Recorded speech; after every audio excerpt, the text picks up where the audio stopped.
కుటుంబాలు ఏవైతే గ్యాస్ మీద ఆధారపడి చేస్తా ఉన్నారో వాళ్ళు ఎక్కడా ఎఫెక్ట్ కాకోకుండా సప్లై చైన్ మెకానిజాన్ని పర్ఫెక్ట్ కండిషన్ లో పెట్టడానికి మేము ప్రయత్నం చేయడం జరుగుతూ ఉంది.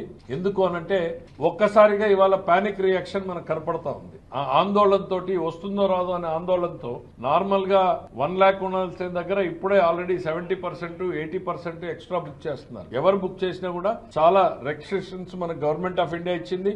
అర్బన్ ఏరియాస్ లో 25 రోజులు, రూరల్ ఏరియాస్ లో 32 డేస్, 45 రోజులు రూరల్ ఏరియాస్ లో సార్. డబుల్ సిలిండర్ అయి ఉంటే సార్ అప్పుడు 32 రోజులు. సో రిపిటేషన్ ఏంటంటే ఇది గవర్నమెంట్ ఆఫ్ ఇండియా మనకు గైడ్ లైన్స్ పెట్టింది. దాని ప్రకారం సప్లైని మనం రెగ్యులేట్ చేస్తా ఉన్నాం.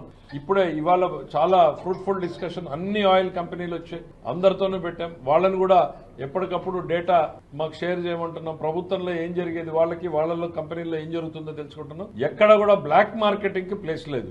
ఏ గ్యాస్ డీలర్ అయినా బ్లాక్ మార్కెటింగ్ కో దేనికైనా పాల్పడుతున్నాడు అనంటే మీరు ఇమీడియట్ గా ప్రభుత్వం దృష్టికి తీసుకురండి. గవర్నమెంట్ కూడా క్షేత్రస్థాయి వరకు చెప్తున్నాం, కంపెనీలకు చెప్పాం, సీరియస్ యాక్షన్ ఉంటుంది. ఈ ప్రజలకు వచ్చినటువంటి విపత్కర సందర్భాలని ఎవరైనా ఒకరిద్దరు ప్రాఫిటబిలిటీ కోసం ట్రై చేస్తే మాత్రం అటు కంపెనీ సైడ్ నుంచి ఉంటది, ఇటు గవర్నమెంట్ సైడ్ నుంచి కూడా చాలా స్ట్రిక్ట్ రియాక్షన్ ఉంటది అనేటువంటిది వాళ్ళందరికీ కూడా చెప్పదలుచుకున్నాం. గౌరవ ముఖ్యమంత్రి గారు చాలా స్పష్టమైన ఆదేశాలు ఇచ్చారు. ప్రజలకి ఎక్కడా కూడా ఇబ్బంది కలగకుండా మనం రెస్టోర్ చేయాలి.